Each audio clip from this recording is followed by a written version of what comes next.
अच्छा, अगर हम देखते हैं आज की जो हमारी सोसाइटी है, अभी वेस्ट बंगाल में केस हुआ, निर्भया के कांड के बाद भी सोसाइटी में कुछ परिवर्तन नहीं है। और अगर हम केसेस का मूल रूप देखें तो आपके 90% केसेस में ऐसा होता है कि आपके आसपास के लोग ही वो उस इंसान की मानसिकता इतनी गिरी हुई होती है जो कर लेता है।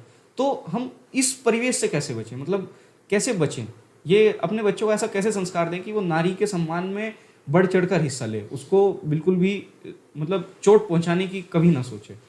जी जी, ये बहुत ही आपने प्रासंगिक प्रश्न किया है कि आज इस तरह की जो घटनाएं हो रही हैं समाज में हमारी बहन बेटियों के साथ में, तो कई बार दिमाग में ये सवाल आते हैं, पूछते हैं कि आखिर ऐसा क्यों है, कौन जिम्मेदार है इसके लिए। कई लोग कहते हैं कि लड़कियां ही जिम्मेदार हैं, कई लोग कहते हैं कि नहीं लड़के जिम्मेदार हैं।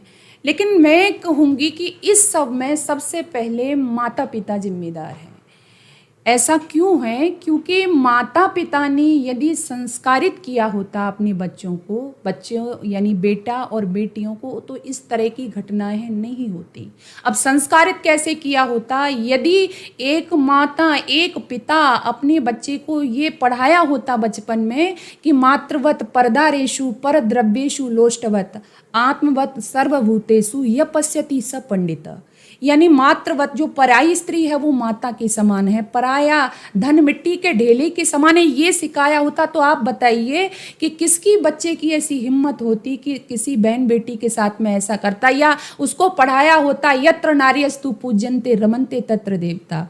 तो इस तरह से सम्मान की भावना यदि उसको बचपन से पढ़ा दी जाती, अपने बच्चे को बताती जाती, तो उसका बहन बेटियों के प्रति एक नज़रिया चेंज हो गया होता। जैसी मेरी बहन है, जैसे मैं घर से बाहर निकलता हूँ वो भी मेरी बहन है, वह भी मेरी। और मैं कहूँ तो 3 पैमाने हुआ करते थे। हमारे माता पिता जो हमें बचपन में हम अपने बच्चों को सिखा देते थे, वो 3 पैमाने बेटे और बेटी दोनों को ही वो दिया करते थे। अगर बेटी है तो उसको 3 पैमाने दिए जाते थे। वो पैमाने थे पिता, भाई और बेटा। यानी जब तुम समाज में बाहर जा रही हो तो घर में तुम्हारे पिता हैं, जैसे ही तो तुम्हारी आयु से जो बड़े हैं वो तुम्हारे लिए पिता के समान है, तुम्हारे जो बराबर के हैं वो भाई के समान हैं, और जो तुमसे छोटे हैं वो तुम्हारे पुत्र के समान है। ऐसे ही भाइयों को दिया जाता था। माँ, बहन और बेटी जो उम्र में तुमसे बड़ी हैं वो तुम्हारी माँ के समान है, और जो तुम्हारे बराबर है वो बहन के समान है, और जो तुमसे छोटी है वो बेटी के समान है। तो ये पैमाने लेकर के, ये नजरिया लेकर के जब समाज में बच्चा निकलता था, तो आप खुद मुझे बताइए, ये संस्कार लेके जब जाएगा, ये शिक्षा लेके जब जाएगा, तो मैं समझती हूँ कि कहीं भी समाज में इस तरह की घटनाएं जो आज हो रही हैं बहुत ही निंदनीय हैं, ऐसी घटनाएं नहीं होती। तो कहीं ना कहीं हम लोग उसके पीछे, मतलब माता पिता का भी उसके पीछे दोष है कि हम वो क्यों नहीं बता पाए अपने बच्चों को, क्यों नहीं सिखा पाए जो इस तरह की घटनाओं को अंजाम देते हैं।